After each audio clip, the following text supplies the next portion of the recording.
Assalamualaikum warahmatullahi wabarakatuh. Saya Sya'anila dengan NIM 60201010005, mahasiswi dari Universitas Islam Indragiri, Fakultas Ilmu Agama Islam, Prodi Manajemen Pendidikan Islam, kelas 2A. Baiklah, di sini saya akan memaparkan materi mengenai konsep masyarakat dalam perspektif falsafah pendidikan Islam. Langsung saja.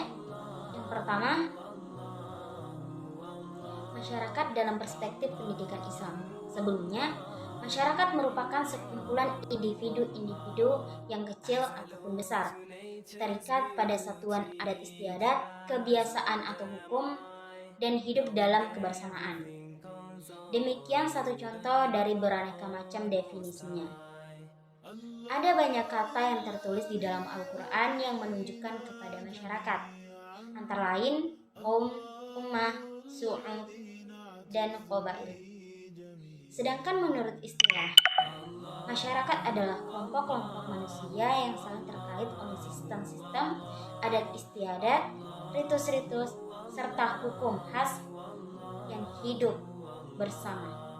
Menurut filsafat pendidikan Islam, dalam kaitannya dengan pendidikan didasari oleh 5 prinsip yang salah satunya adalah pandangan terhadap masyarakat. Manusia adalah makhluk sosial. Ayat kedua dari wahyu pertama yang diterima oleh Nabi Muhammad SAW dapat dipahami sebagai salah satu ayat yang menjelaskan tentang hal tersebut. Di dalam Al-Quran surah Al-Alaq disebutkan pada ayat kedua, bukan saja diartikan sebagai menciptakan manusia dari segumpal darah atau sesuatu yang berdempet di dinding rahim, tetapi juga dapat dipahami sebagai diciptakan dinding dalam keadaan selalu bergantung pada pihak lain atau tidak dapat hidup sendiri. Selanjutnya, yang kedua, dasar pembentukan masyarakat Islam. Penelaahan di sini didasarkan atas istilah ummah yang digunakan Al-Quran. Tentu saja membatasi penelaahan dengan semata pada istilah yang digunakan akan dengan sendirinya mempersempitkan atau menjadikan pemahaman tentang masyarakat ideal dalam Al-Quran tidak utuh. Karena ayat-ayat lain yang tidak dicantumkan di sini juga membuat idealitas masyarakat, meski istilah kunci tersebut tidak ditemukan. Oleh karena itu, penjelasan dalam ayat-ayat lain yang ditemukan sebagai penjelas istilah ummah salah satunya dapat dilihat dalam surat Al-Imran ayat 104 yang artinya, dan hendaklah ada di antara kamu segolongan umat yang menyeru kepada kebajikan, menyuruh kepada yang ma'ruf dan mencegah dari yang munkar. Merekalah orang-orang yang beruntung. Selanjutnya yang ketiga, karakteristik masyarakat Islam.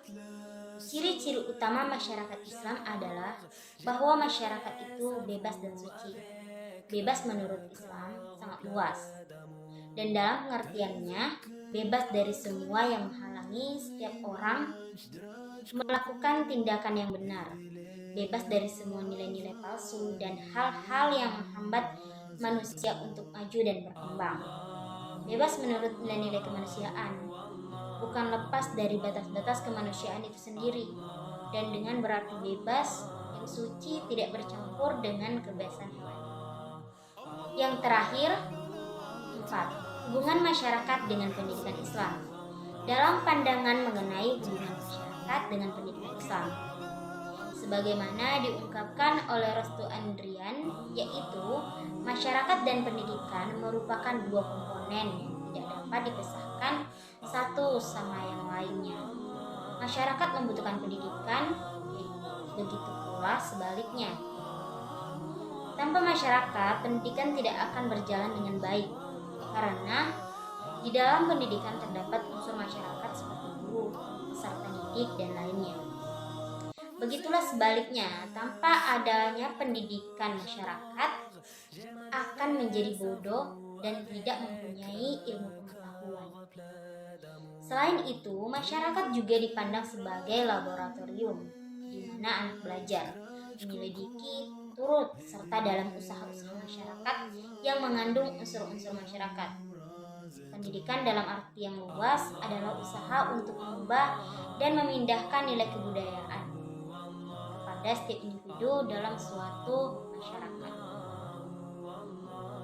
Baiklah, sekian materi yang dapat saya sampaikan. Lebih dan kurangnya saya mohon maaf. Saya akhiri. Wassalamualaikum warahmatullahi wabarakatuh.